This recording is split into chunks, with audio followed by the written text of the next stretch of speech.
मैं क्लास को एक्सटेंड कर दूं।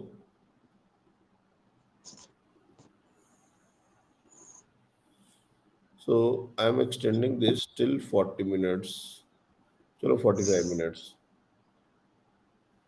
एंड अलर्ट कर देता है 5 मिनट्स पे। ओके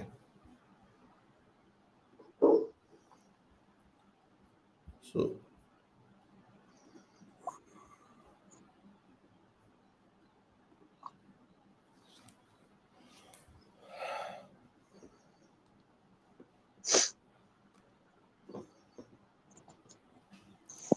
इलेक्ट्रिक फील्ड में अभी किसी का तो माइक है, आवाज कर रहा है, प्लीज माइक अब म्यूट कर लीजिए, जिसकी भी आवाज आ रही हो।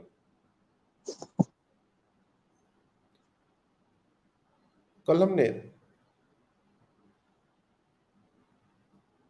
एक लाइन चार्ज के कारण इलेक्ट्रिक फील्ड का एक्सप्रेशन देखा था। उस लाइन चार्ज के कारण जो इलेक्ट्रिक फील्ड का एक्सप्रेशन था वो कुछ ऐसा था कि अगर हमारा एक लाइन है,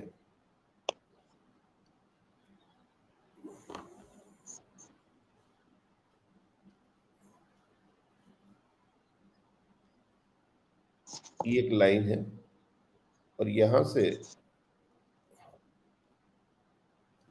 डी डिस्टेंस पर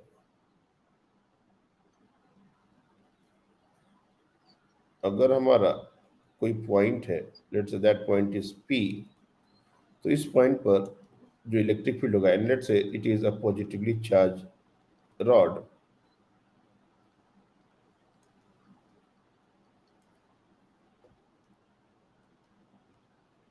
so at this point the electric field will be in this direction and in this direction, assuming alpha is greater than beta, this is beta, so this is E perpendicular and this can be written as lambda by 4 pi epsilon naught d sine alpha plus sine beta, and E parallel is equals to lambda divided by 4 pi epsilon naught d cos beta minus cos alpha.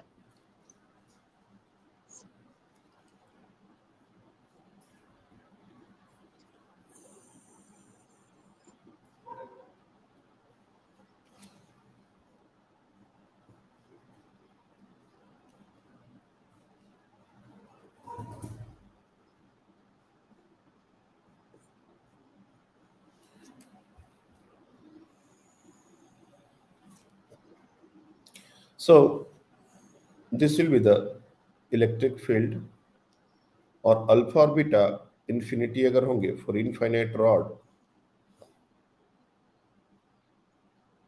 For infinite rod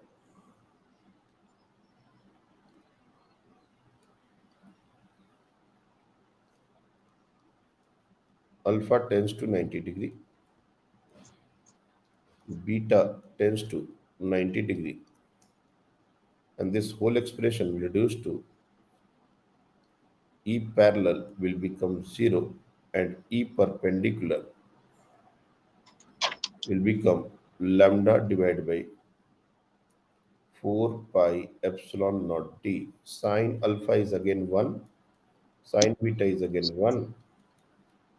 So lambda divided by 2 pi epsilon naught d. So this is how the electric field due to a straight line charge works. Now, there is a question. Suppose we have a structure something like this.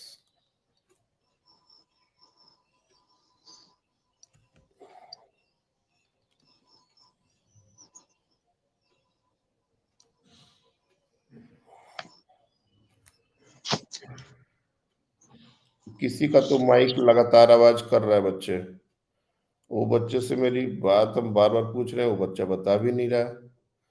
और उसके तरफ से noise आ रहा है बार बार। दोनों तरीके से मेरा काम नहीं हो रहा है। एक कि वो बच्चा है कौन। सर हाँ। सर हाँ। मेरे माइक से आवाज आ रही है क्या? हाँ, अभी तो आवाज आ रही है तुम्हारी। सर बट मुझे माइक का कोई ऑप्शन ही नहीं दिख रहा है। माइक का आपका ऑप्शन नहीं दिख रहा है, लेकिन माइक से आवाज आ रही है, राइट। सर तो मैं बंद कहाँ से करूँ माइक? एक मिनट, एक मिनट, एक मिनट, ब्रज बोल रहे हो ना? हाँ सर। एक मिनट रुक जाओ। अरे अपने को कुछ पता तो चले, क्योंकि ऑप्शन है, सब कुछ ऑप्शन है। एक मिनट रुक जाओ। ओ ब्रज, ब्रज, ब्रज। पहले तो सब लोग को माइक ऑप्शन दिखना चाहिए, ठीक है। नहीं दिख रहा है तो ये एक सीरियस इशू है, इस पर बात होगा। अगर हम, हाँ, अब तुम्हारा माइक, अब कुछ बोलो तो। नहीं आ रही है अब आवाज।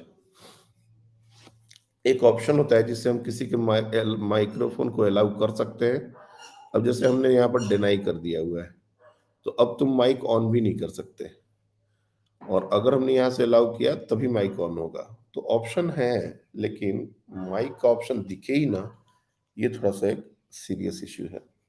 खैर, मेरे को इस ओ पॉइंट पर नेट फील्ड का एक्सप्रेशन चाहिए। ये जो पॉइंट ओ है, फाइन, ये एक लाइन चार्ज है, ऊपर में इन्फिनिटी तक गया हुआ है, इधर ये एल शेप का है और ये आर्क बना हुआ है, and this is like 90 degree जो भी है। फाइंड नेट इलेक्ट्रिक फील्ड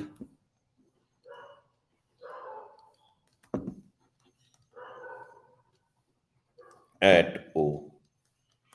ओ पॉइंट पर नेट इलेक्ट्रिक फील्ड क्या होगा, ये आपको बताना है। चलिए।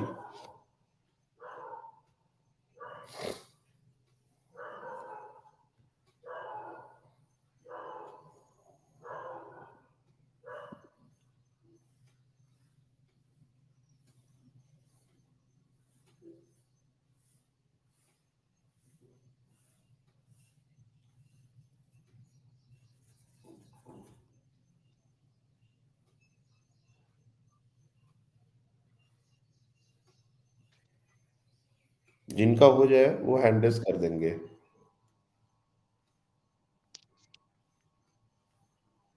जिनका भी ये क्वेश्चन हो जाए वो हैंड रेस कर देंगे।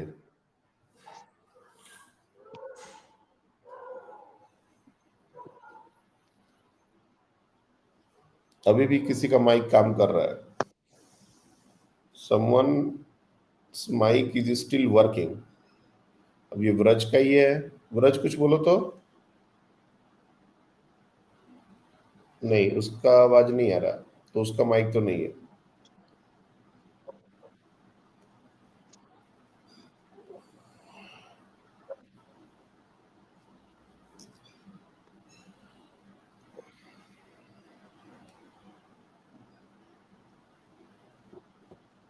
हुआ किसी से? बहुत सिंपल है। ज्यादा सोचने का और ज्यादा इस पर दिमाग लगाने का जरूरत नहीं है। देखने भले डिफिकल्ट लग रहा हो, लेकिन है एक लाइन का क्वेश्चन। तो मैं फिर से कह रहा हूँ। ओके। शायद किसी ने सॉल्व किया है।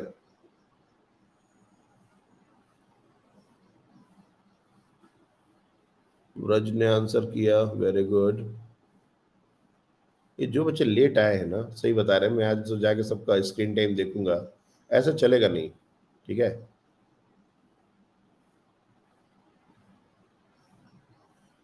साची बच्चे, आपका आवाज, माइक तो आपका ऐसा लग रहा था कि ऑन है, और एक बार किसी ने मम्मी जोर से चिल्लाया था, उसका आवाज आया था। अब ये कौन बच्ची है, अनडेफिनेटली सी इज अ गर्ल। अब वो कौन बच्ची है मुझे नहीं पता। तो माइक तो और भी बच्चों का काम किया है, बट सी, लेट्स सी। चलिए, एक जन का आ गया है आंसर, बाकी लोग भी कुछ बताएं क्या हुआ क्या नहीं।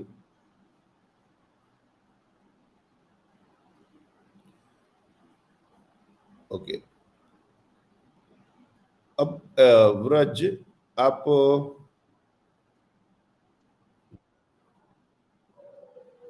एक मिनट, ब्रज अभी कुछ बोलो तो, अपना आंसर बोलो तो। √2 k lambda by D. √2 k lambda by D. देखो ये आवाज आती है, मैं बता रहा हूं ना, ये आवाज ऐसा नहीं है, टू वे कम्युनिकेशन हो सकता है, सब कुछ पॉसिबल है, लेकिन कुछ तो इशू है। √2 k लैम्डा बाई डी। और अगर हम इसको लिखना चाहें तो k को 1/4πε0 लिखेंगे, तो √2 डिवाइड बाई 4πε0 डी, और इसके बाद आ जाएगा लैम्डा। अब चाहो तो इसको तुम कैंसिल आउट करके 2√2 भी लिख सकते हो, तो फाइनल आंसर कुछ इस तरह से हो सकता है, lambda divide by 2√2 πε0 D. Okay, whether it is correct और नॉट आई डोंट नो, हमने इसको बस एक्सपैंड कर दिया थोड़ा। हमको एक्चुअली ब्रज का चूंकि माइक काम नहीं कर रहा है, इसलिए मेरे को यहाँ से मैनुअली ऑन ऑफ उसका माइक करना पड़ रहा है। लेकिन ये भी ऑप्शन आप लोग के पास होगा कि मैं सिर्फ एक बार अलाउ कर दूं किसी को कि वो अपना माइक अनम्यूट कर सकता है, तो वो जब बोलेगा तो अनम्यूट करेगा, फिर म्यूट कर लेगा। ये आपको ऑप्शन दिखना चाहिए। किसी और का भी माइक अभी काम कर रहा है। और किसी का आंसर है? Anyone else? चलिए देखिए ध्यान से, हमारे पास 3 एलिमेंट है। ये जो ऊपर का रॉड है जो इन्फिनिटी की तरफ जा रहा है, दिस इज 1 एलिमेंट। यहां से जो इन्फिनिटी की तरफ जा रहा है, सेकेंड एलिमेंट। और ये एक आर्क, थर्ड एलिमेंट। ये 3 के कारण अपने को इलेक्ट्रिक फील्ड निकालना पड़ेगा। ऊपर वाला एक सेमी इनफाइनाइट रॉड है, सेमी इनफाइनाइट रॉड।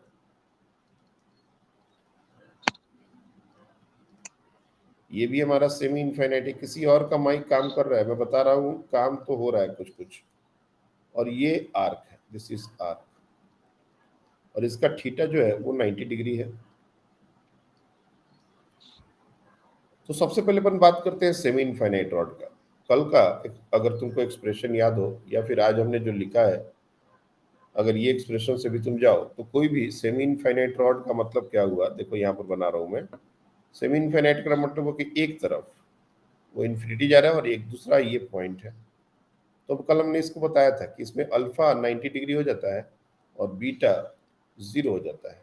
और यहाँ पर इलेक्ट्रिक फील्ड का एक्सप्रेशन एक इधर आता है और एक इधर आता है, और ये दोनों वैल्यू वाइज बराबर होते हैं। मतलब मैं अगर कुछ देर के लिए इसको ई नॉट लिख दूं, तो इसको भी ई नॉट ही लिखना पड़ेगा। और ये ई नॉट क्या होगा, वो लैम्डा डिवाइड बाई 4πε0 डी, ये कल बताया हुआ है।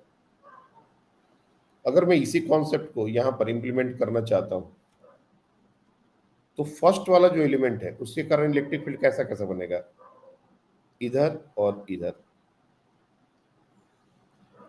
दूसरा जो एलिमेंट, सेकंड जो एलिमेंट है, उसके कारण कैसा कैसा बनेगा, तो एक परपेंडिकुलर टू द रॉड और एक इधर। जिस साइड ज्यादा है उसके अपोजिट डायरेक्शन में इलेक्ट्रिक फील्ड होगा, पॉजिटिवली चार्ज रॉड है, तो इस तरह से हमारे बनेंगे। और सब ई नॉट है, एवरी वन ई नॉट।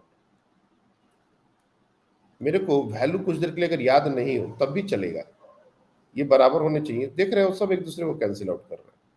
मतलब इसके कारण कोई फील्ड और इसके कारण कोई फील्ड इंडिविजुअली तो बनेगा, लेकिन दोनों का कंबाइंड फील्ड 0 हो रहा है। तो कायदे से देखा जाए तो ये सिस्टम जो है वो सिर्फ आर्क के कारण, ये जो आर्क है अपना, बस इसी के कारण फील्ड बन रहा है, इसी कारण फील्ड बन रहा है।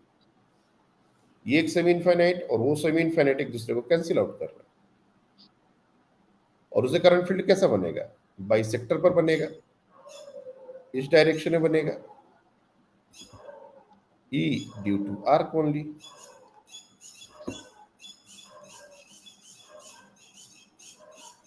और ई ड्यू टू आर का फॉर्मूला क्या है, कल ही बताया था। ये हमारा होता था lambda divide by 2πε0 D sine theta by 2। अब थीटा कितना है, 90 डिग्री, तो 90/2 करेंगे 45 डिग्री। 45 डिग्री मतलब 1/√2।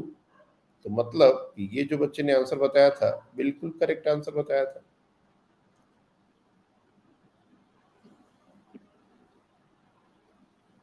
क्या ये सबको समझ आ गया कैसे हुआ?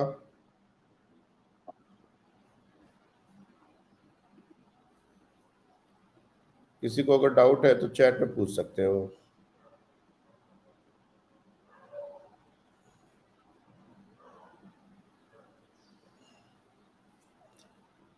अब इसी तर्ज पर बहुत सारे क्वेश्चन बन सकते हैं। एक जैसा ये क्वेश्चन हमने बनाया, ऐसे और भी क्वेश्चन बन सकते हैं। कैसे, देखो,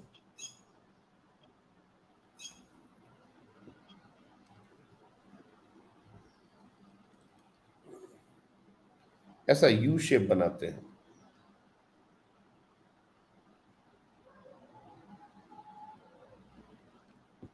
और ये भी इधर इन्फिनिटी जा रहा है, ये भी इधर इन्फिनिटी जा रहा है, और यहां से ये एक सेमी सर्कल है।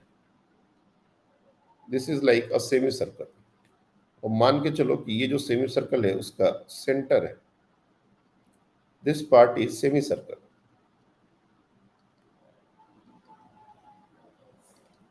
और ये सारे linear chart density lambda, lambda, lambda, सब लीनियर चार्ट डेंसिटी लैम्डा है। नेट फील्ड एट ओ,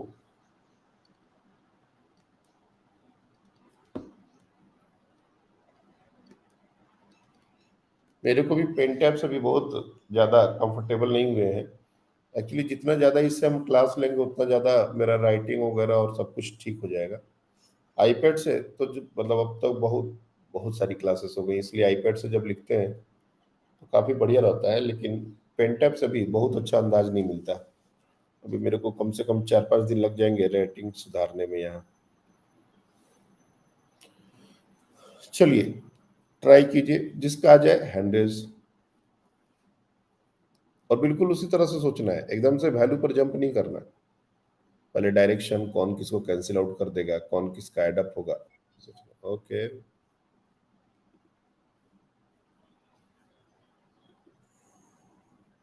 ने हैंडल्स किया है, गुड।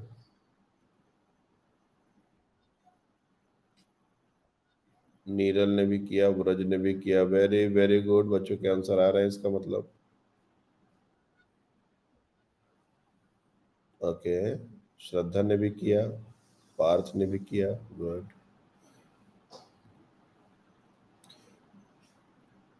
दिशा, गौरी, बच्चे अब क्वेश्चन करना पड़ेगा, ऐसे चलेगा नहीं काम।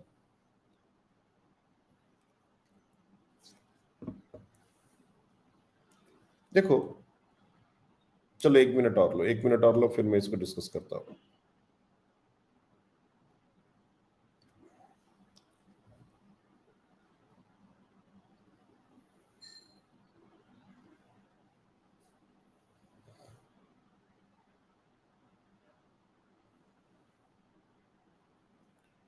जिनके जिनके होते जाएंगे वो लोग हैंडल्स करते जाएंगे।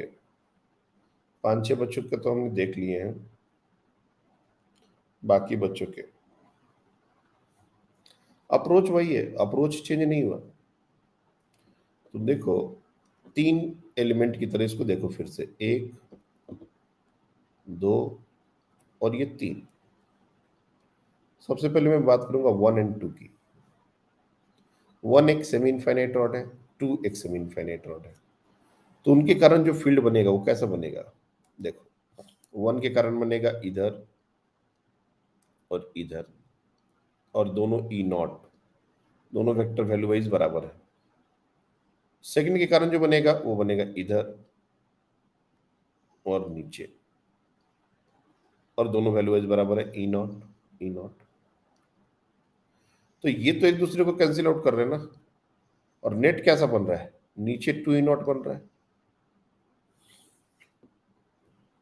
तो यहां पर, क्योंकि वहां पर थोड़ा सा ज्यादा प्रॉब्लम जैसा दिख रहा है, तो मैं यहां पर ड्रॉ कर लेता हूं। देखो, एक बना ई नॉट इधर 2 वाले के कारण, एक बना ई नॉट इधर 1 वाले के कारण, और दोनों का जो पैरेलल वाला कंपोनेंट है वो नीचे की तरफ बनेगा। ये भी ई नॉट और ये भी ई नॉट। अभी हमने आर्क के कारण नहीं बनाया, क्योंकि आर्क भी सिमिलर नेचर का चार्ज है, तो आर्क के कारण जो बनेगा वो ऊपर की तरफ बनेगा, और ये ई ड्यू टू आर्क, ऐसा लिख दिया हमने। तो इसको तो कैंसिल आउट कर ही दो, ये तो कैंसिल आउट होगा ही। और ये जो एडअप होके ये 2 ई नॉट हो जाएगा। मतलब कायदे से देखा जाए तो ये बन रहा है 2 ई नॉट, और ये ऊपर में बन रहा है ई आर्क। आर्क आर्क का एंगल ये है 180 डिग्री। और अब हमको फॉर्मूला याद हो चुका है आर्क का, lambda divide by 2 pi epsilon not D और आर जो भी into sine theta by two. Sign theta by two करेंगे तो साइन 90 हो जाएगा जिसका वैल्यू 1 है, यानी कि इसका वैल्यू हो जाएगा lambda divide by 2 pi epsilon not D. और आर, आर ही लिखो, ये जो बीच का जो सेपरेशन है इंडिविजुअली वो मान लो दिया गया है आर। ये सेपरेशन है इस पॉइंट से इस वायर का, ये सेपरेशन है यार, ये भी सेपरेशन है यार, और सर्कल का रेडियस भी आर ही हो जाएगा।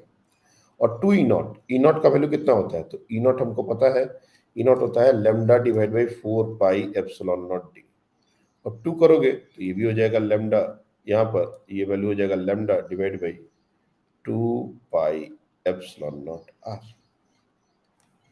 ये दोनों बराबर हो गए और दोनों अपोजिट हैं, यानी ये भी एक दूसरे को कैंसिल आउट कर देंगे। नेट फील्ड क्या हो जाएगा, 0। सो नेट फील्ड एट वो विल बी 0।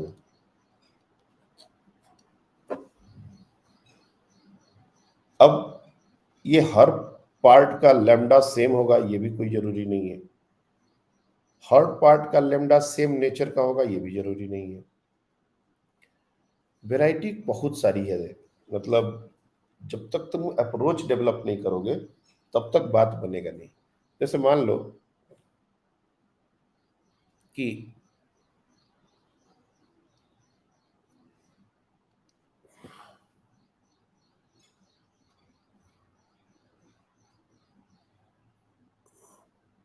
ये ड्राइंग टूल में,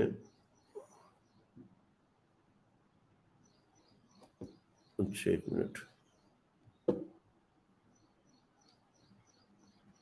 उस सर्कल वाले टूल कहाँ है,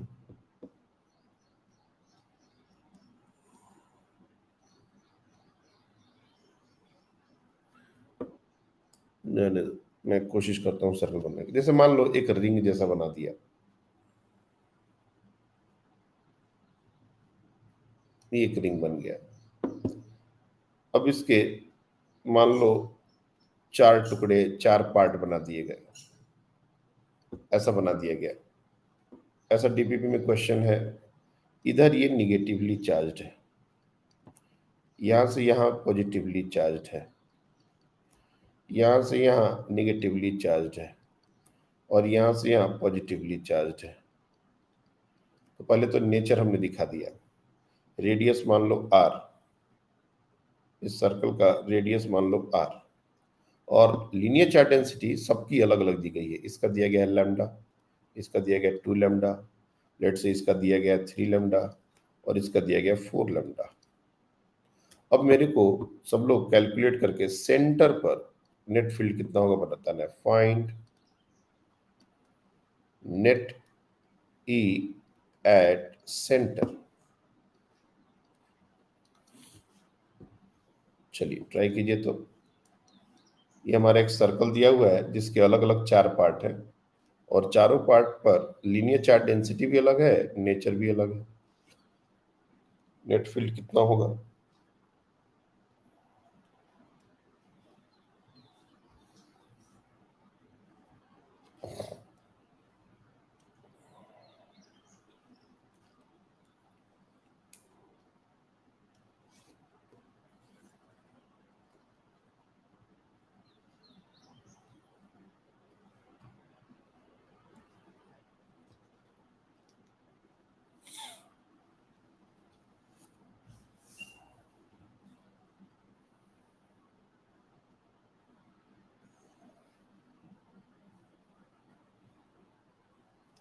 और ये सब जो है वो बहुत सिंपल सिंपल तरीके से बनने वाले क्वेश्चन है, बहुत ही सिंपल सिंपल।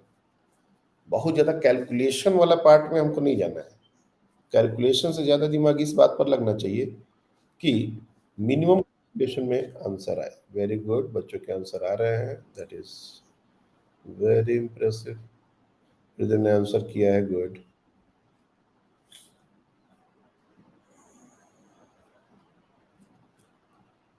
लेकिन सिर्फ हृदय के करने से कैसे चलेगा काम? Good good. व्रज ने भी किया, पार्थ ने भी किया, नीरल ने भी किया, बट ये 4-5 बच्चों से बात होगा नहीं अब तो 4-5 बच्चे नहीं, एक साथ 15 बच्चों के हैंड रेज़ जब तक नहीं हो, तब तक तो हम पीछे पड़ जाएँगे। अब कुछ बच्चों के तो सीरियसली पीछे पड़ना पड़ेगा।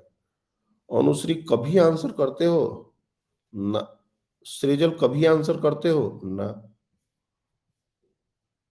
अथर्व कभी भी आंसर करते हो? ना।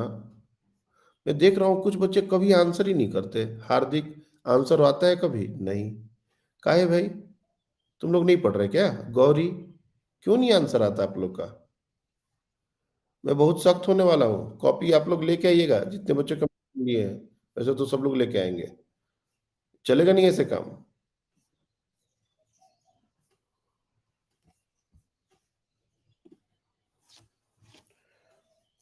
देखिए,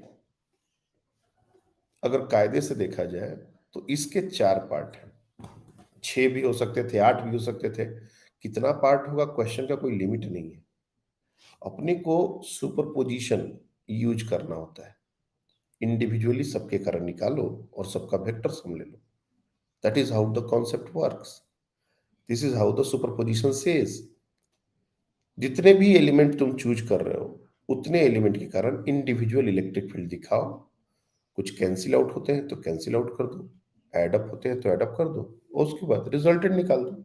चलिए, दूसरा बात, ये सब करने से पहले हमको समझ में आना चाहिए कि जब electric field due to an arc की मैं बात करता हूं, ड्यू टू एन आर्क,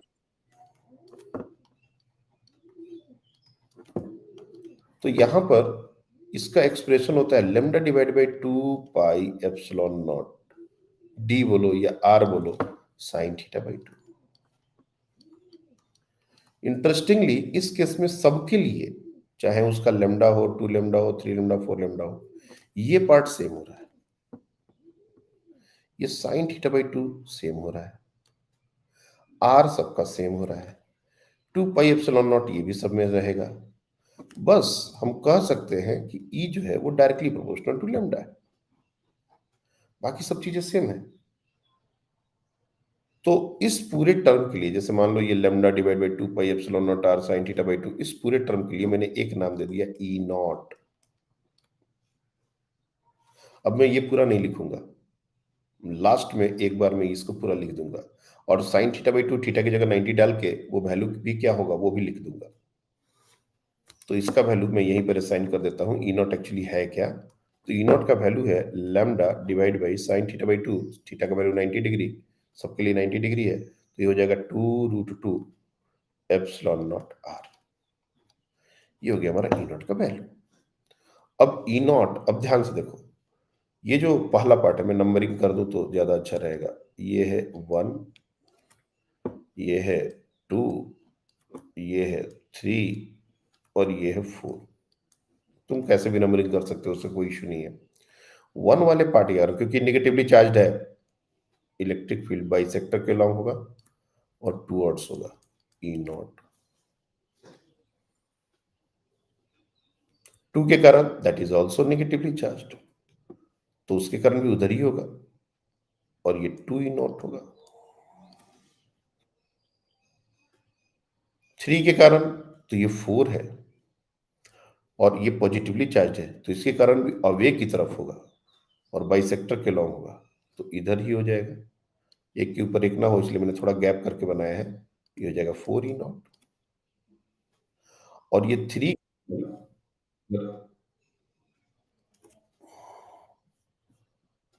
एक मिनट, कुछ मैसेज है क्या? अभी बच्चों क्यों रहे हैं इतने लेट? नीट का एग्जाम खत्म हो जाएगा बच्चे इतने देर में। बन गया ठीक है, लेकिन इतने देर में नीट का एग्जाम खत्म हो जाएगा। बनना चाहिए मतलब जल्दी बनना चाहिए कि कितने देर टाइम लिए जा रहे हैं? फोर्थ वाला पार्ट, ये फोर्थ वाला जो है वो 3 लैम्डा है, और ये भी पॉजिटिवली चार्ज है, तो ये कायदे से इसके कारण भी जो हमारा इलेक्ट्रिक फील्ड होना चाहिए वो अवे की तरफ होना चाहिए, और 3 नॉट। मतलब अगर तुम ध्यान से देखो तो 4 ई नॉट और ई नॉट एक तरफ, 3 नॉट और 2 नॉट एक तरफ। तो यहाँ पर मैं अगर थोड़ा सा इसको अच्छे से ड्रॉ कर दूं कंबाइन करके, तो ऐसा कुछ सिचुएशन बन रहा है, और ये भी बन रहा है 5 ई नॉट, और ये भी बन रहा है 5 ई नॉट। और हमको पता है कि, और ये इनके बीच का एंगल कितना है, 90 डिग्री, क्योंकि 45 डिग्री पर ये भी, 45 डिग्री पर ये भी, तो 90 होगा ही। तो इन दोनों का रिजल्टेंट कितना होगा, तो ये हो जाएगा 5 रूट 2 ई नॉट। और बस ई नॉट का वैल्यू अपने को डालना है, वो तो दिख रहा है। तो 5/2 लैम्डा डिवाइडेड बाई, और 2 यहाँ पर, हाँ ठीक तो है, 5/2 lambda divide by epsilon nought r. √2 का टर्म कैंसिल आउट हो जाएगा, और यही हमारा फाइनल आंसर आ जाएगा। और नेट फील्ड किसके तरफ होगा, तो ऊपर की तरफ, वर्टिकली अपवर्ड। तो चाहे क्वेश्चन में, तो एग्जामिनर इसमें और भी कुछ डाल सकता है, लाइक इसको बोल सकता है एक्स एक्सिस, इसको बोल सकता है वाई एक्सिस, और आपका आंसर आई जे के टर्म्स में हो। चूंकि नेट इलेक्ट्रिक फील्ड ऊपर की तरफ आ रहा है, हम चाहें तो जे लगा सकते हैं, यूनिट वेक्टर। और ऐसे वेरिएशन इसमें मैं डालने लगूं, तो इतने वेरिएशन होंगे, इतने वेरिएशन होंगे, कहने का नहीं। एक रिंग है, 2 रिंग ले सकते हैं, और तब सेंटर पर एक रिंग में चार्ज का अलग अलग तरीका, दूसरे में अलग अलग तरीका, करते जाओ, बनाते जाओ, क्वेश्चन बनता गया। तो इन दो फॉर्मूले पर, लाइन चार्ज और आर के कारण बहुत सारे क्वेश्चंस बनते हैं, और सोचने का तरीका है बस। बाकी कैलकुलेशन कभी डिफिकल्ट नहीं जाएगा। और हाँ, वेक्टर्स को डील करने आना। अब बहुत बार क्या होगा कि मान लो ठीक है, फॉर्मूले तुमने रट लिए, सब कुछ कर लिया, वेक्टर के साथ ही रिजल्टेंट निकालने नहीं आ रहा। अब जिस बच्चे को ये 5 ई नॉट मान लो, ये जो पार्ट है, ये जो पार्ट है, ये वाला, ये जो पार्ट आया है, अब ये इतना आ गया, ये पार्ट आ गया।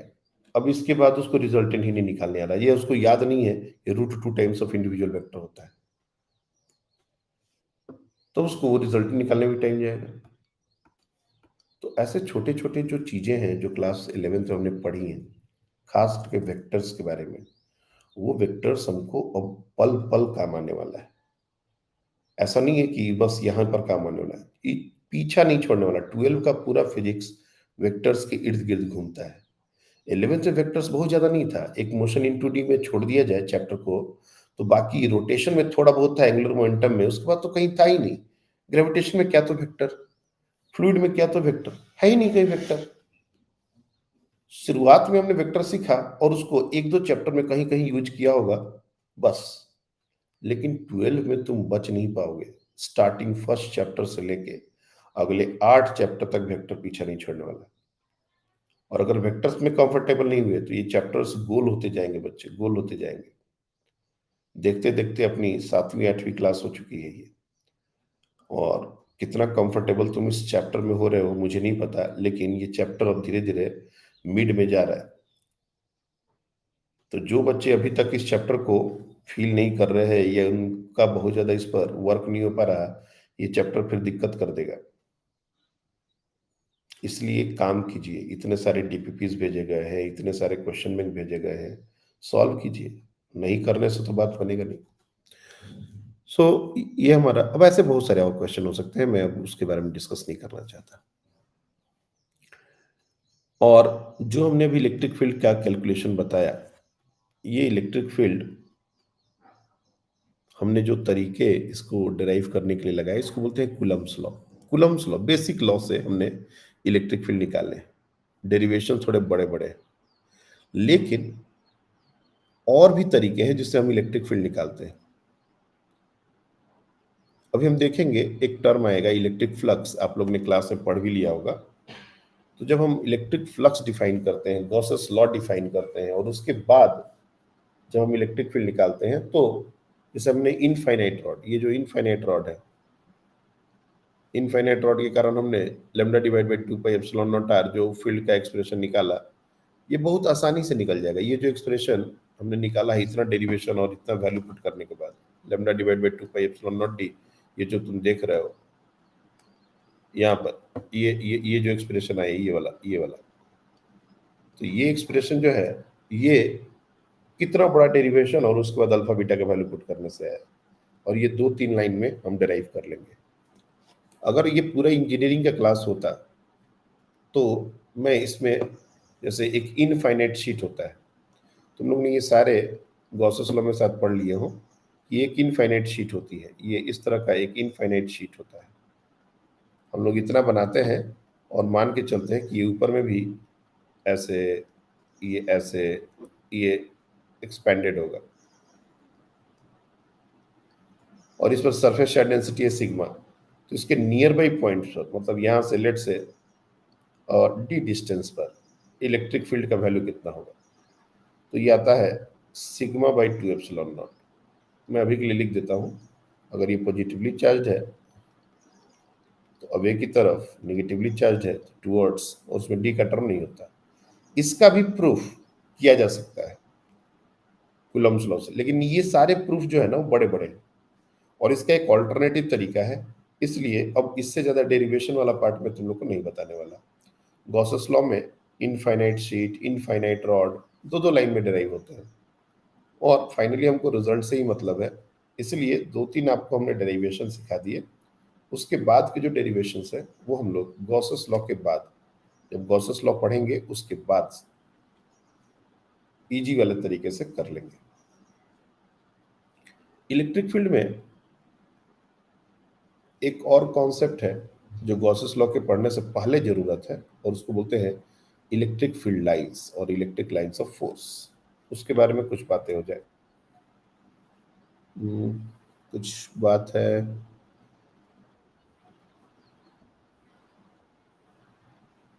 अवरज कुछ बोल रहे हो क्या? अच्छा एक मिनट को, तुम्हारा माइक अनम्यूट कर रहे हैं। तुम्हारा तो माइक अनम्यूट हो जाएगा।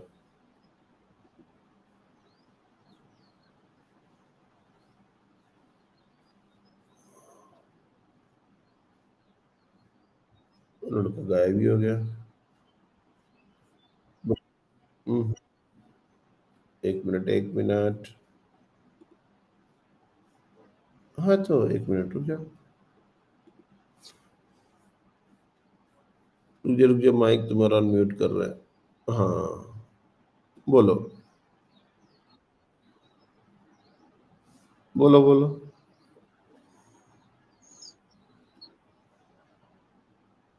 सर हाँ, अगर वो पॉइंट रॉड पे लाई कर रहा है तो उस पे फील्ड कितनी होगी?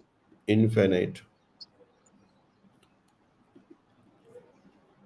ये जितने भी एक्सप्रेशन है ना, इसमें आर डिस्टेंस जो है वो डिनोमिनेटर में है। पॉइंट चार्ज के कारण inversely proportional to r square, rod के कारण इनवर्सली प्रोपोर्शनल टू आर। तो अब आर को ही अगर तुम जीरो कर दोगे तो एक तरीके से डिफाइन ही नहीं है। और अगर रॉड के सेंटर में रखा तो जीरो होना चाहिए ना फिर? रॉड के सेंटर में रखा, अच्छा ये बोल रहे हो कि अगर हमने, इसका बहुत अच्छा क्वेश्चन है, देखो ध्यान से। ये एक मान लो इनफाइनाइट रॉड है, इनफाइनाइट रॉड या सेमी इनफाइनाइट रॉड है, जो भी।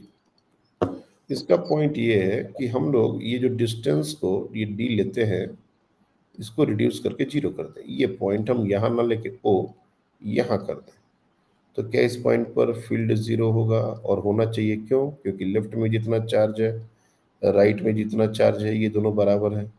तो नेट फील्ड जितना इधर से ये ढकेलेगा उतना ये ढकेलेगा, तो फील्ड जीरो हो जाएगा। क्या यही बात है ना? हाँ सर। गुड। लेकिन मेरा पॉइंट सुनो। अगर ये एक पॉइंट भी है तो एक पॉइंट चार्ज के कारण फील्ड का एक्सप्रेशन होता है के क्यू बाई आर स्क्वायर। चलो लेफ्ट वाले चार्ज और राइट वाले चार्ज एक दूसरे को नलीफाई कर दिए, मेरे को समझ आता है। इसको क्या करोगे? ये तो एक पॉइंट चार्ज के कारण ही है, और जिस पॉइंट पर रखे हैं उस चार्ज के कारण उसी पॉइंट पर फील्ड इन्फिनिटी तो होता है ना, ये तो हमने पहले बताया हुआ है ना।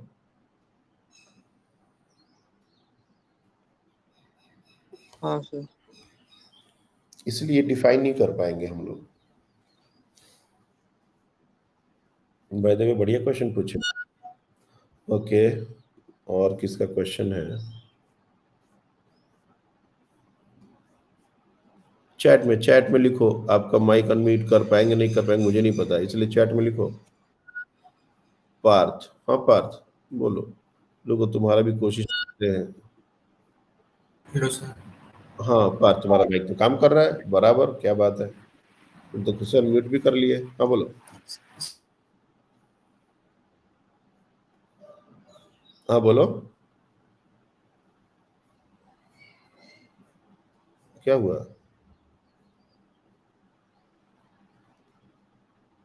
अभी तो काम कर रहा था तुम्हारा माइक। किसका माइक था वो? हेलो सर किसने कहा था? ये बच्चे अलाउड है माइक्रोफोन? पार्थ हाँ सही तो है, माइक तो काम किया था तुम्हारा, बोलो। सर हाँ बोलो। हाँ वॉइस आ रही है, बोलो। अभी नहीं आ रही, बीच में आ रही थी, अभी नहीं आ रही।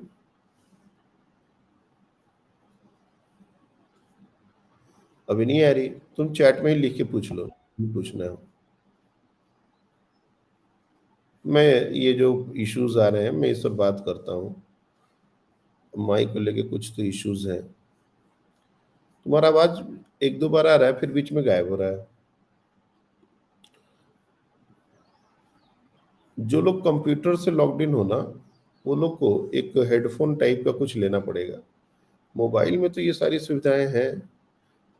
मोबाइल में जो लोग लॉग इन किए हो, एक बार कोशिश करना नेक्स्ट टाइम, तुम लोग मतलब ईयरफोन अगर हो, जैसे बात करने के लिए जो ईयरफोन यूज करते हैं, मोबाइल में बहुत लोग गाने सुनने के लिए भी यूज करते हैं, तो उसमें माइक भी होता है और स्पीकर भी होता है। उसको ज्वाइन करके और उसको कान में डाल के एक बार कोशिश करना, तो क्या ऑप्शंस आने लगे क्या, क्योंकि हो सकता है कभी कभी मोबाइल का डिटेक्ट न करे। चलो चैट में क्वेश्चन आ गया इसका, देखो सर। वही क्यू में अगर इलेक्ट्रिक फील्ड फाइनाइट रॉड के लिए सेंटर के अलावा किसी पॉइंट पर हो रॉड पर, तो भी ई जीरो हुई। सर वही क्यू में अगर इलेक्ट्रिक फील्ड फाइनाइट रॉड के लिए सेंटर के अलावा किसी पॉइंट पर हो,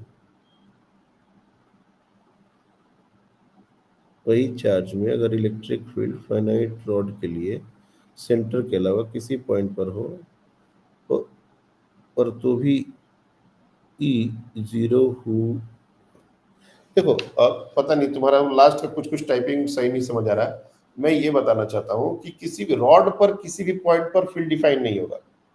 सिंपल, चाहे वो मिडिल पॉइंट पर लो, फाइनाइट रॉड पर लो, इनफाइनाइट रॉड पर लो, चार्ज के ऊपर फील्ड इन्फिनिटी होता है। एक बहुत ही सिंपल स्टेटमेंट दिमाग में बैठाओ कि चार्ज, एक चार्ज है हमारा, उसके ऊपर ही तुम बैठ गए तो फील्ड इन्फिनिटी हो गया। अब वो लाइन चार्ज के ऊपर में कोई पॉइंट लेके बैठ गए, कोई पॉइंट चार्ज के ऊपर बैठ गए, कोई रिंग के ऊपर बैठ गए, दिस इज डजंट मैटर। हम तो सिंपल एक पॉइंट चार्ज के लिए भी ये स्टेटमेंट दे रहे हैं। हमारे पास एक पॉइंट चार्ज है, जितने भी चार्ज क्रिएट हुए इस पॉइंट चार्ज से क्रिएट हुए, और इस पॉइंट चार्ज के ऊपर भी तुम अगर बैठ गए तो ई डिफाइन नहीं है, ई टेंड्स टू इन्फिनिटी है। तो इसके अलावा तो तुम कोई भी अब चार्ज लोगे तो उसमें एक पॉइंट चार्ज तो होगा ही, और जहां पर बैठोगे वहीं पर होगा वो। छोड़ दो बाकी दुनिया की कहानी, इसके कारण फील्ड इन्फिनिटी है, नहीं डिफाइंड है। अब इससे आगे क्या बोलना, उस चार्ज पर फील्ड डिफाइन नहीं कर पाएंगे। और बाकी जो भी है वो अपन डाउट सेशन में कर लेंगे। इलेक्ट्रिक फील्ड पर ऐसा नहीं है कि अब कहानी खत्म हो गई और इलेक्ट्रिक फील्ड पर अब चर्चा नहीं होगी, बहुत चर्चा बाकी है। लेकिन इलेक्ट्रिक फील्ड को पढ़ने का एक तरीका अलग हम लोग लेने वाले हैं, और उसको समझने के लिए सबसे पहले हम लोग इलेक्ट्रिक फील्ड लाइंस और इलेक्ट्रिक लाइंस ऑफ फोर्स, ये दो वर्ड ध्यान से समझो। इलेक्ट्रिक फील्ड लाइंस या फिर electric lines of force,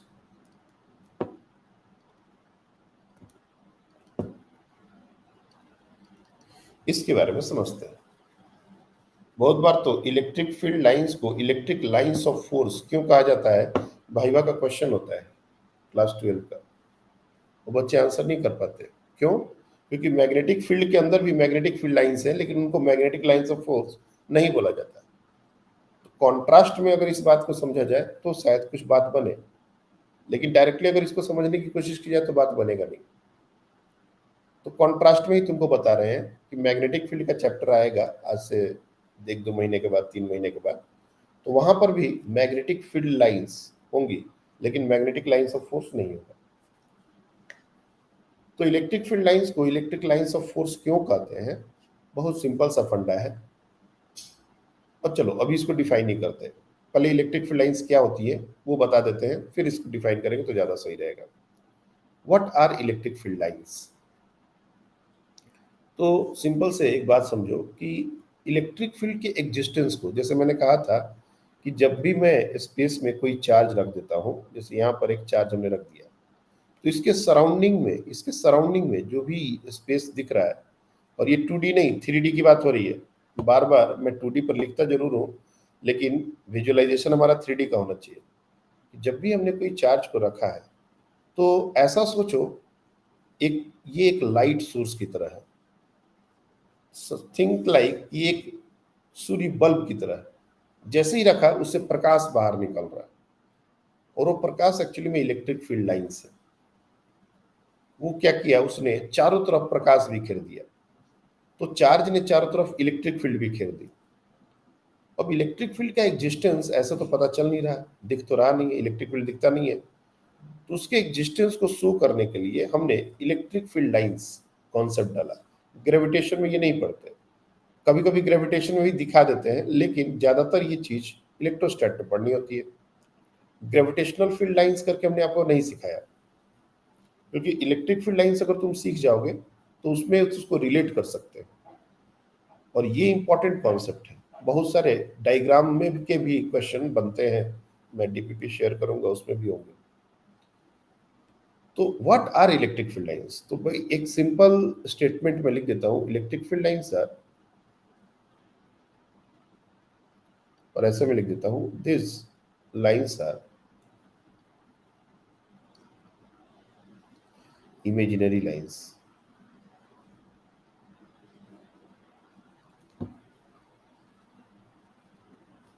which are used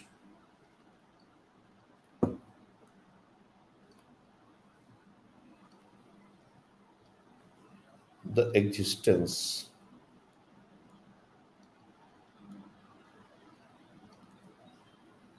of electric field in space। किसी स्पेस में इलेक्ट्रिक फील्ड है ये बताने के लिए कुछ तो करना पड़ेगा। हर बार सामने चार्ज दिखा के कि इसके सराउंडिंग में इलेक्ट्रिक फील्ड है, ऐसा तो हो नहीं सकता। मान लेते हैं सोर्स हमसे बहुत दूर है और हम एक छोटे से रीजन को दिखा रहे हैं, अब यहाँ पर फील्ड है ये बताना कैसे पड़ेगा? तो इसके लिए हमने एक कॉन्सेप्ट इंट्रोड्यूस किया, इलेक्ट्रिक फील्ड लाइंस। और ये इमेजिनरी लाइंस है, याद रखना। ऐसा नहीं है कि हमने चार्ज को रखा और वहां से प्रकाश की तरह इलेक्ट्रिक फील्ड लाइंस निकलने लगी सुई की तरह, जाके छुओगे तो चुभ जाएगा, ऐसा नहीं होता।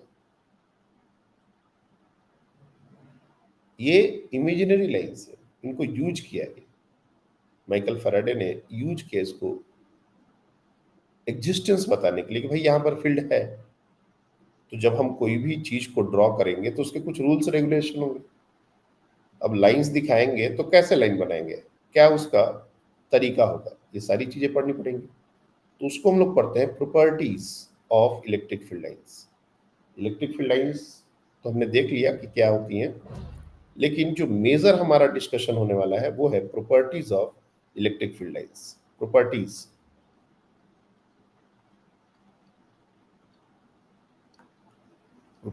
Of electric field lines. और ऐसा नहीं है कि ये हमने पहले ड्रॉ नहीं किया है, जब हम पॉइंट चर्चा कर रहे हैं इलेक्ट्रिक फील्ड बता रहे थे तो हमने इसको ड्रॉ भी किया है, लेकिन उस समय हम इसको एक्सप्लिसिटली नहीं पढ़ रहे थे, अब इसको एक्सप्लिसिटली पढ़ रहे हैं। तो पहला पॉइंट क्या है, what is the first point? तो field lines, electric field lines EFL, बार बार ये पूरा ना लिखना पड़े इसलिए EFL शॉर्टकट है, इलेक्ट्रिक फील्ड लाइंस ये तुम लोग ध्यान रखना, EFL मतलब electric field lines originates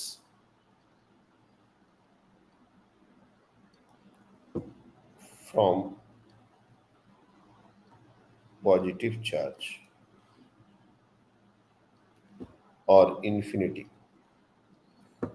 and terminates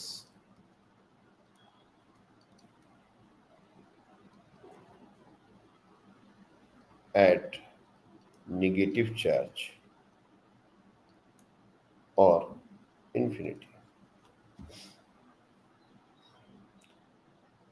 ये बार बार इन्फिनिटी क्यों डाला गया, इसको भी समझने का जरूरत है, एक एक पॉइंट समझने का जरूरत है। मान लो कोई भी पॉजिटिव चार्ज है, इसके कारण सराउंडिंग में फील्ड कैसा बनेगा, कुछ ऐसा। किसी भी पॉइंट पर जो इलेक्ट्रिक फील्ड लाइंस का जो डायरेक्शन होगा वो उस पॉइंट के इलेक्ट्रिक फील्ड को रिप्रेजेंट करता है। मैं आऊंगा जैसे जैसे आगे डिस्कशन बढ़ेगा वैसे वैसे। अब ये ओरिजिनेट कहां से हुआ, पॉजिटिव चार्ज से। टर्मिनेट कहां पर होगा, इन्फिनिटी पर, ये इन्फिनिटी तक जाएगा। अगर मान लो नेगेटिव चार्ज हम ड्रॉ करते हैं, ये नेगेटिव चार्ज है, तो इससे करंट फील्ड कैसा होगा, तो नेगेटिव चार्ज पर फील्ड लाइंस टर्मिनेट होती हैं लाइक दिस।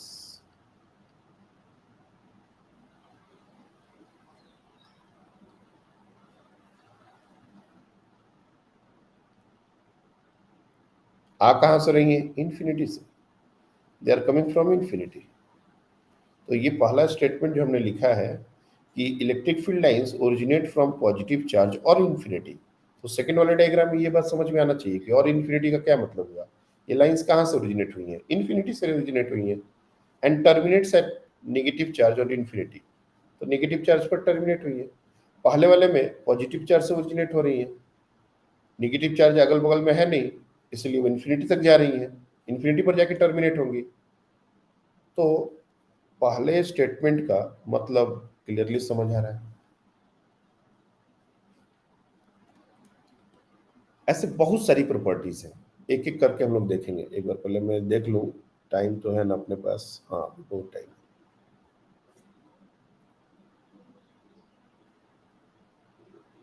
दूसरा, number of field lines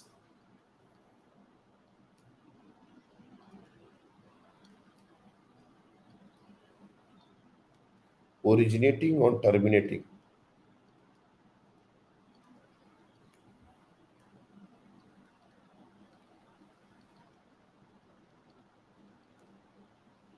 from a point charge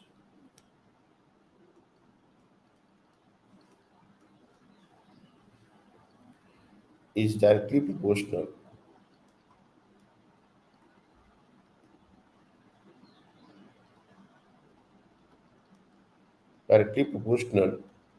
to the magnitude of charge।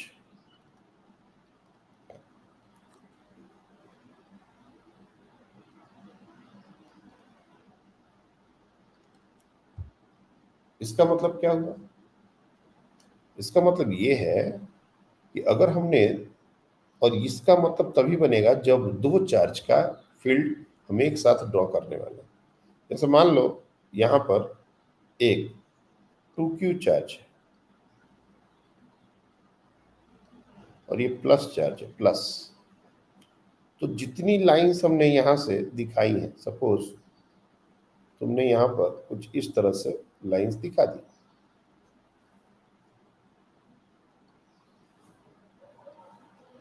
और इसी के बगल में अगर हमने एक -q चार्ज रख दिया,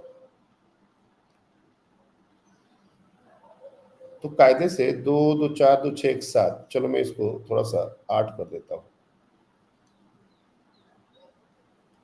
तो कायदे से इसमें सिर्फ 4 ही लाइन दिखानी रहेंगी।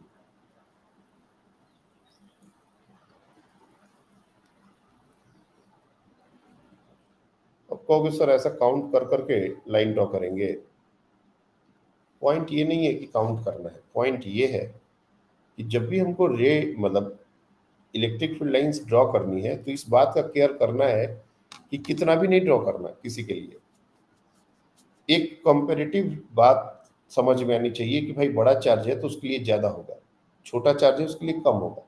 और अगर क्वेश्चन में ही हमारा इस तरह से वैल्यू वाइज दे दिया गया है, मतलब अगला इस बात को इंश्योर करना चाहता है कि तुमको क्या इस बात की खबर है कि चार्ज के मैग्नीट्यूड के प्रोपोर्शनल होता है तो डबल है, तो उसका कम से कम डबल लाइन दिखना चाहिए।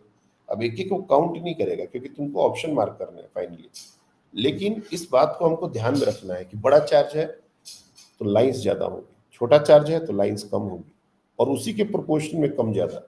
ऐसा नहीं कि 3Q है और तुमने थोड़ा सा ही ज़्यादा बनाया, तब नहीं चलेगा काम। 3Q है तो 3 टाइम्स होना पड़ेगा। हाँ, लेकिन ये अगर बोले कि सर Q से 2Q से आपने 8 ही क्यों दिखाया, 12 भी तो दिखा सकते थे, जरूर दिखा सकते थे। तो जब इसे 12 दिखाते तो -Q में 6 दिखाना पड़ता। तो इंपॉर्टेंट ये नहीं है कि एक चार्ज पर आपने कितना फील्ड दिखाया, आपने अपनी मर्जी से जो दिखा दो, लेकिन अब उसके बाद जो दूसरा चार्ज होगा अब उसके प्रोपोर्शनेट चलना पड़ेगा। आई होप कि ये पॉइंट समझ में आ गया होगा। तो ये जो दो बेसिक पॉइंट्स हैं कि इलेक्ट्रिक फील्ड का ओरिजिनेशन और टर्मिनेशन, और second point number of field lines charge के स्ट्रेंथ के प्रोपोर्शनल होती है। तीसरा, एक एक पॉइंट पर इंजीनियरिंग में क्या क्वेश्चन बनते हैं। इंजीनियरिंग का मैक्सिमम क्वेश्चन यही टारगेट करते हैं। पिछले 5 साल 7 साल में अगर तुम देखोगे तो इतने क्वेश्चन बने हैं फील्ड लाइंस पर कि अगला परेशान हो जाए कि इतना छोटा टॉपिक से इतना क्वेश्चन कोई बनाएगा क्यों। इसलिए बनाता है क्योंकि बच्चे इस टॉपिक को इग्नोर करते हैं। Electric field lines are continuous.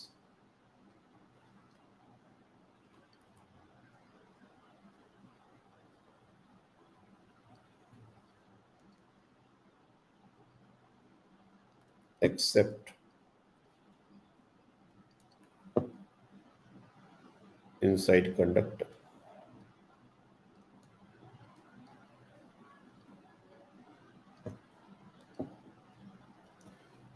इस पॉइंट को,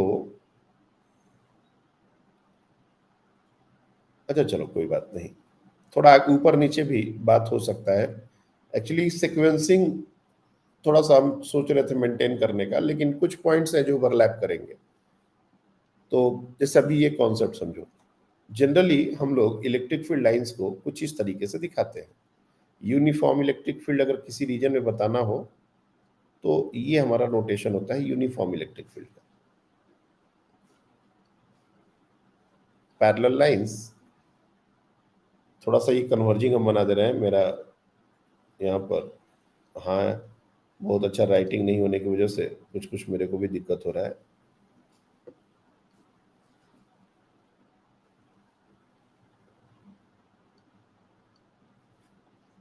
लाइंस पैरेलल होनी चाहिए, उनके बीच का सेपरेशन कांस्टेंट होना चाहिए। तो सेपरेशन कांस्टेंट का क्या मतलब है वो भी बता रहा हूं।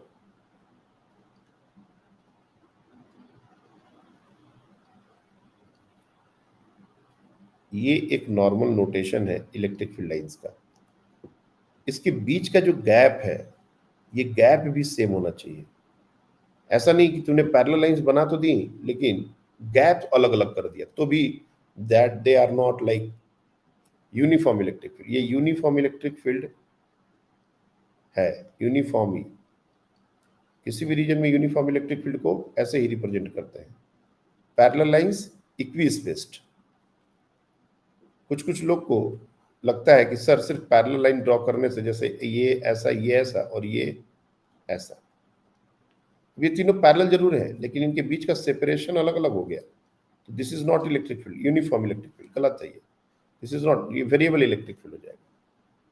तो बहुत छोटी छोटी बारीकियां हैं, मैं कोशिश कर रहा हूं कि वो सब एक साथ ही बताता चलूं। किसी स्पेस में इस तरह का इलेक्ट्रिक फील्ड लाई कर रहा है, तो ये ऐसा चलता चला जाता अगर इसके सामने एक कंडक्टर नहीं आता।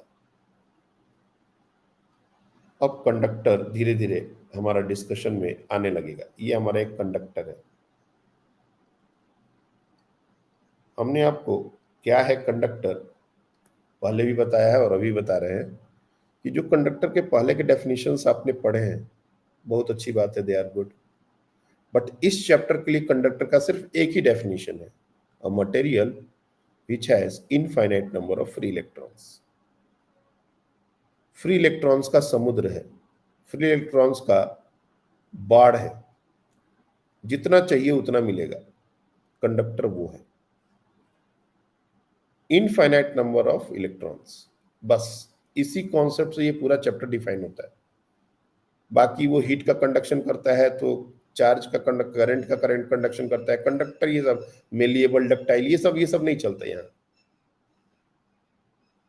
तो जब भी कंडक्टर को सोचना हो तो ऐसा सोचना है कि उसमें बहुत सारे फ्री इलेक्ट्रॉन्स हैं जो फ्री मूव कर सकते हैं। होता क्या है कि ये फील्ड लाइंस बिल्कुल सीधी सीधी चली जाती है, लेकिन जब सामने कोई कंडक्टर आ जाता है ना, तो ये जो लाइंस हैं इस पर टर्मिनेट कर जाते हैं। और टर्मिनेट भी कैसे करते हैं वो ध्यान देना पड़ेगा।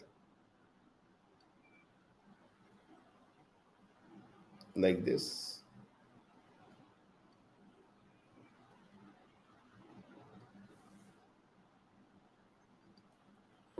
मतलब हर जगह 90 डिग्री का एंगल नॉर्मली टर्मिनेट करते हैं। लाइक यहाँ पर भी 90 डिग्री, यहाँ पर भी 90 डिग्री। मेरा अगर डायग्राम उतना अच्छा नहीं बन रहा है तो कोई बात नहीं, लेकिन तुम लोग इस बात को इंश्योर करना या कि टर्मिनेट करेंगे। क्यों? क्योंकि यहाँ पर निगेटिव चार्ज एक्यूमुलेट हो जाता है, इंडक्शन, और यहाँ पर पॉजिटिव चार्ज इंडक्शन के कारण, रिपल्शन के कारण आ जाएगा, और ये यहाँ से फिर से ओरिजिनेट होंगे। जितने टर्मिनेट हुए थे एग्जैक्टली उतने, और ये ओरिजिनेट भी होंगे तो परपेंडिकुलर, हमेशा याद रखना है।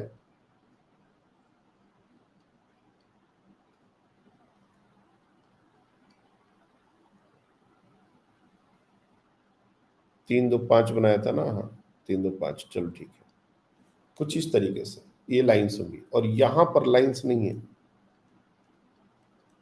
जहां पर इलेक्ट्रिक फील्ड लाइंस नहीं है वहां पर इलेक्ट्रिक फील्ड जीरो है। दूसरे शब्दों में, जहां पर इलेक्ट्रिक फील्ड जीरो है वहां पर इलेक्ट्रिक फील्ड लाइंस नहीं है।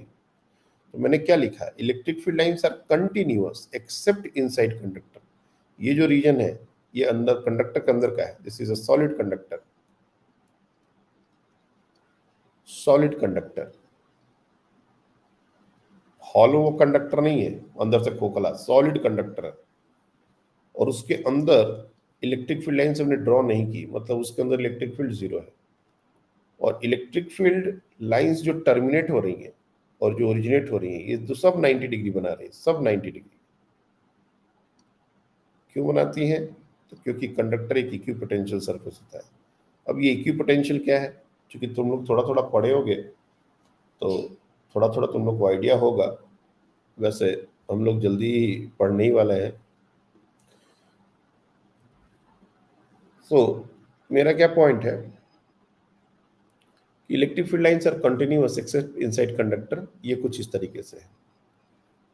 यूनिफॉर्म इलेक्ट्रिक फील्ड का एक बार रिप्रेजेंटेशन मैं उसको एक्सप्लिसिटली मेंशन कर दूं, या फिर चलो यूनिफॉर्म इलेक्ट्रिक फील्ड के बारे में लास्ट में लिख देंगे। यहाँ पर थोड़ा सा बता दिया है, इसी के साथ 2 3 और स्टेटमेंट आने चाहिए, वो मैं लिखता हूँ जल्दी से। तो conductor is an equipotential surface. क्या है ये वर्ड का मतलब? अभी भी जाने की जरूरत नहीं, पोटेंशियल डिफाइन ही नहीं किया हमने। Equi potential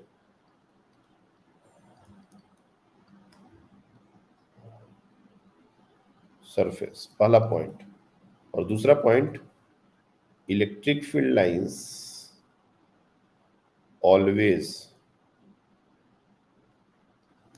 originates or terminates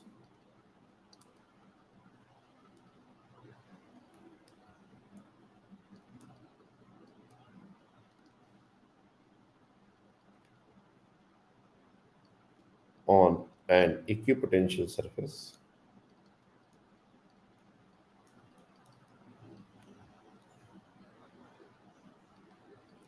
perpendicularly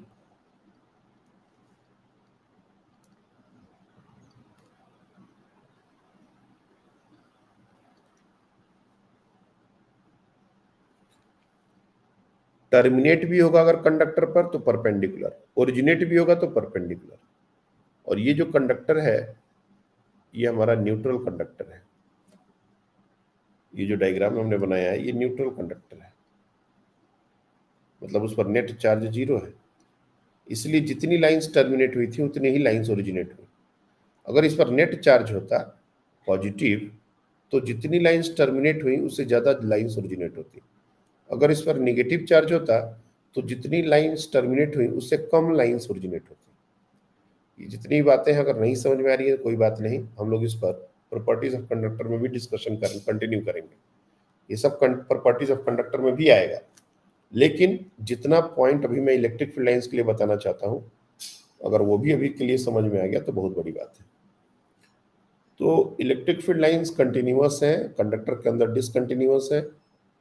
conductor के अंदर इलेक्ट्रिक फील्ड लाइंस होती नहीं है क्योंकि कंडक्टर के अंदर इलेक्ट्रिक फील्ड जीरो होता है। अब क्यों जीरो होता है मैं नहीं एक्सप्लेन कर रहा अभी।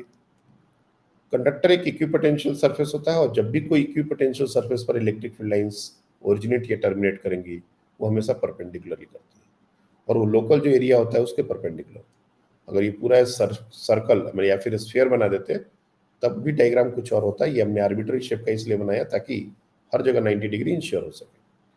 तो बहुत बार ऐसे डायग्राम दिए गए कौन सा ट्रू है, तो देखो कि एक लाइंस को कट करके दिखा दिया जाएगा, लाइंस को बराबर बराबर पार करके दिखाई दिया जाएगा। इस तरह से 90 डिग्री वाला केस भी नहीं दिखाया जाएगा।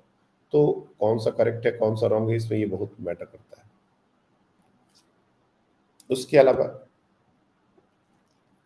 टेंजेंट ड्रॉन, पांचवा पॉइंट क्या है?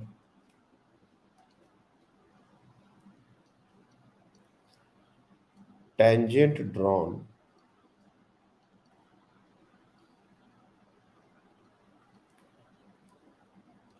on electric field lines gives the direction of electric field E at that point। एक बात ध्यान रखना कि इलेक्ट्रिक फील्ड लाइंस एकदम से स्ट्रेट लाइन ही होता है ऐसा कोई जरूरी नहीं है। बोलने का मतलब है कि एक electric field lines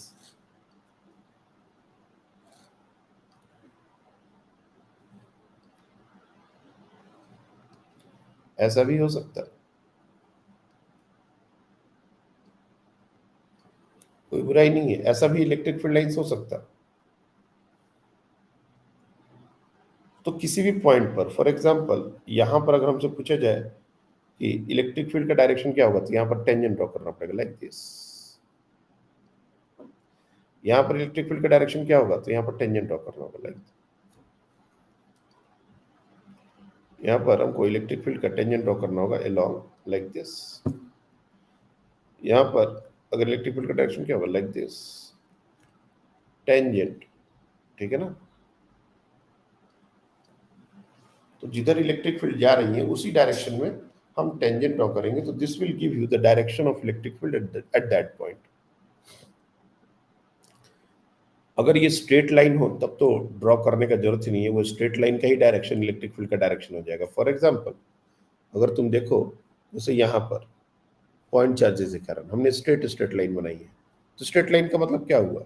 straight line का मतलब हुआ कि अगर इस पॉइंट पर इलेक्ट्रिक फील्ड का डायरेक्शन पूछना है तो अवे की तरफ होगा, और यही होता भी है, अलोंग द लाइन हो गया। लेकिन जहां पर कर्व जैसा सिचुएशन बन रहा तो वहां पर इलेक्ट्रिक फील्ड का डायरेक्शन कैसे निकालेंगे? टेंजेंट ड्रॉ करके अलोंग द टेंजेंट। दूसरा होता है इसके बाद का point density of lines. Next point, hope यहां तक सबको समझ में आ रहा होगा, कुछ ज्यादा हमने अभी तक डिस्कस नहीं किया है। Density of lines represent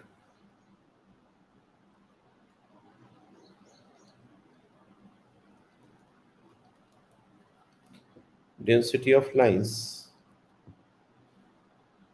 in a space signifies the strength of E at that point। इसका मतलब ये हुआ कि स्ट्रेंथ जो होगा इलेक्ट्रिक फील्ड का, strength is directly proportional to density, density of lines. Density of lines का मतलब numbers of lines per unit area, number of lines per unit area, इसको बोलते हैं डेंसिटी ऑफ लाइंस। जैसे एक डायग्राम से समझो, अगर हमने किसी स्पेस में कुछ ऐसा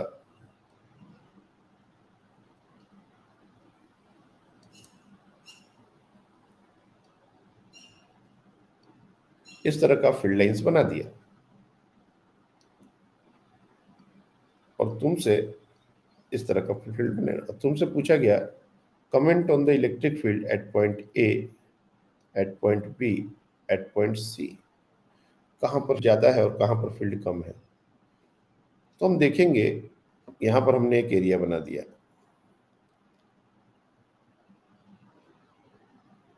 ये एरिया बना दिया, बी जहां पर है वहां पर भी एक एरिया बना दिया, और सी जहां पर है वहां पर भी एक एरिया बना दिया। देख रहे हैं सबसे ज्यादा डेंसिटी ए पर है, यहाँ एरिया कम है, नंबर ऑफ लाइंस तो सबसे सेम, सारा जो एरिया हमने बनाया है उससे same number of lines pass कर रही हैं, लेकिन ए के पास एरिया सबसे छोटा है तो यहाँ पर डेंसिटी सबसे ज्यादा है, यानी कि electric field at A is greater than electric field at B is greater than electric field at C.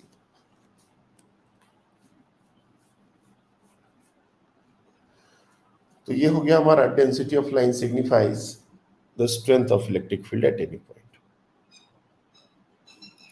Next point,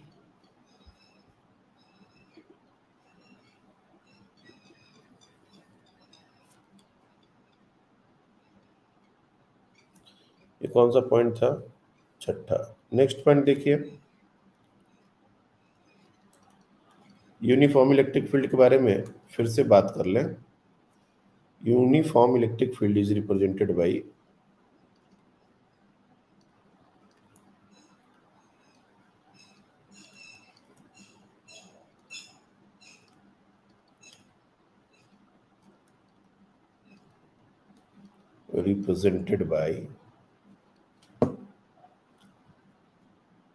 parallel lines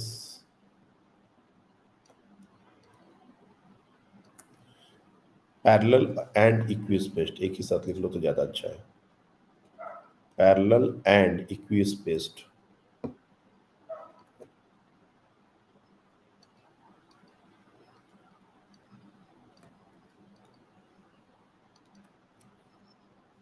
अब इसके कुछ मतलब, एक तो जो एक्चुअल तरीका है वो बता देता हूं जो पहले भी बताया।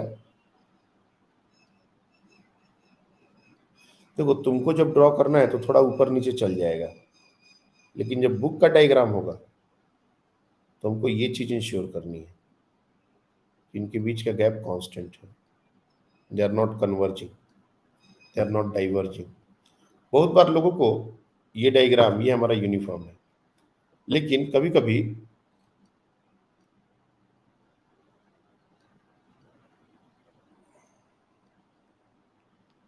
ये डायग्राम भी अपील करता है कि ये यूनिफॉर्म इलेक्ट्रिक फील्ड है। कभी कभी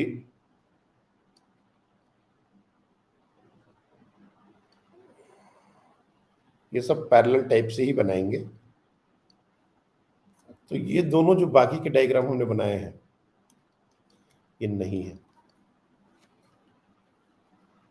दे are not uniform electric fields, सिर्फ ये है। कहीं पर भी यूनिफॉर्म इलेक्ट्रिक फील्ड अगर बनाना हो तो यही अपने को, ये जो डायग्राम हमने बनाया इसी को दिखाना पड़ेगा। ये दोनों गड़बड़ है और इस पर बहुत सारे क्वेश्चन बहुत बार पूछे गए। तो इलेक्ट्रिक फील्ड लाइंस और उसकी प्रॉपर्टी ये हमने देख लिया, और भी एक आध प्रॉपर्टी हो सकती है जो अगर हमको याद आएगा तो बता देंगे। मोस्ट ऑफ द प्रॉपर्टीज हमने आपको बता दी। अब मेडिकल में इस पार्ट से क्वेश्चन, एक आध क्वेश्चन आएगा सिंपल सिंपल, लेकिन इंजीनियरिंग में मैं बता रहा हूँ इससे बहुत सारे क्वेश्चन बनते हैं, तो श्रद्धा को इस पर थोड़ा प्रैक्टिस करना होगा। मैं एक दो एग्जाम्पल इस पर कराता हूँ, क्योंकि हमको ऑप्शंस टिक करने होते हैं, तो मेरे को ड्रॉ करने अगर आए नहीं आए, लेकिन ऑप्शंस तो कम से कम इन सारे टॉप पॉइंट्स को लेके। हाँ, एक और इम्पॉर्टेंट देखो ध्यान में आया, two electric field lines never intersect.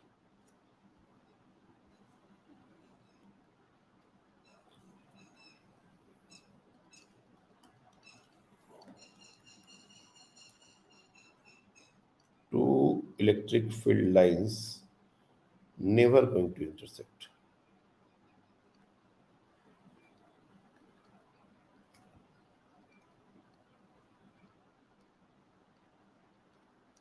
कभी भी इंटरसेक्ट नहीं करने वाले।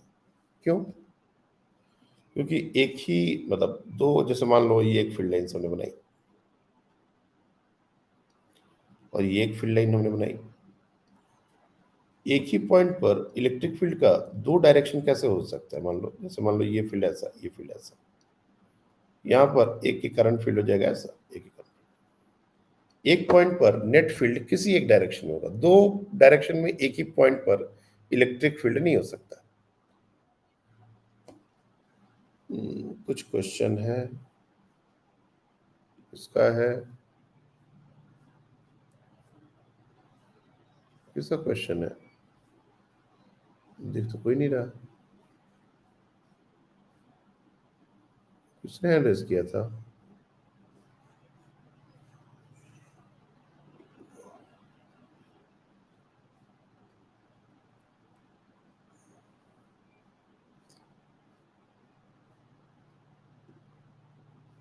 कुछ क्वेश्चन है क्या?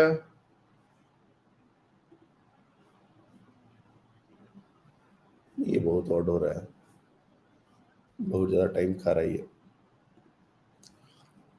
तो स्पेस में कभी भी दो फील्ड लाइंस इंटरसेक्ट नहीं कर सकते, क्योंकि स्पेस में किसी भी पॉइंट पर इलेक्ट्रिक फील्ड का एक फिक्स डायरेक्शन है।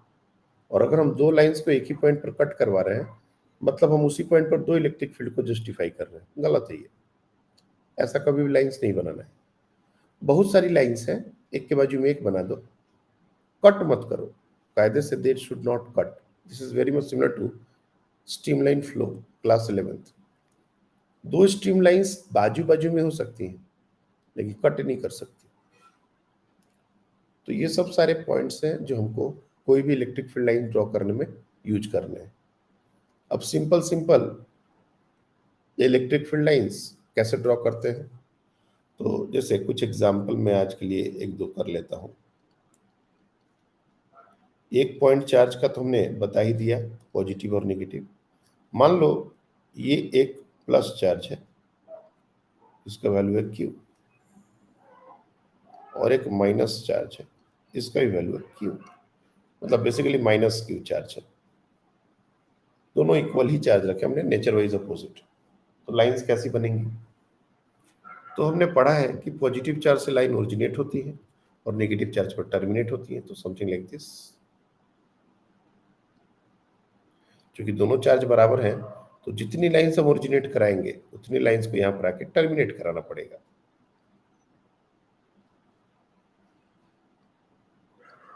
और किसी भी पॉइंट पर टेंजेंट नेट इलेक्ट्रिक फील्ड देगा। ये पूरा जो डायग्राम है वो सिमेट्रिकल है, भले मेरे से उतना अच्छा नहीं बने।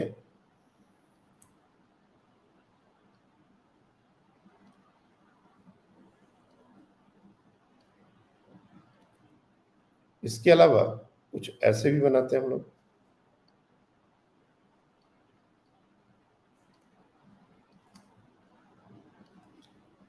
और इसके लिए भी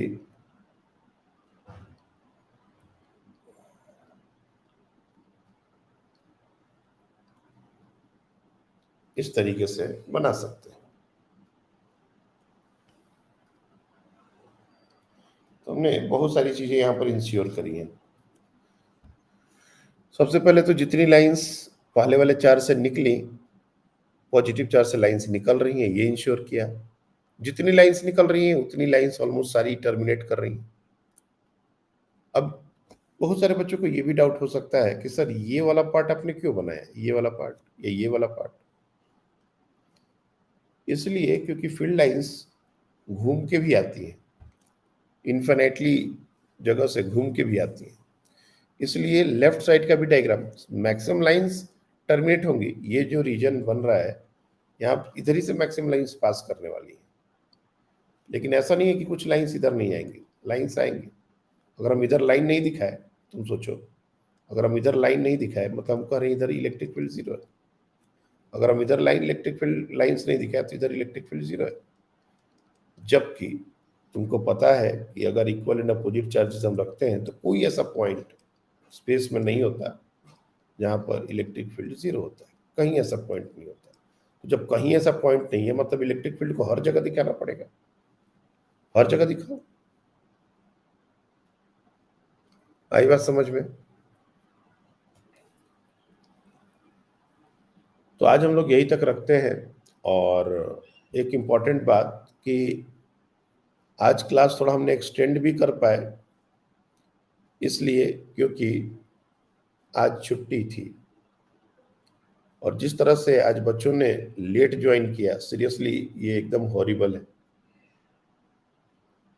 मतलब इतना लेट हमने कभी किसी भी क्लास में, मैं रिकॉर्डिंग ऑफ कर दूं पहले।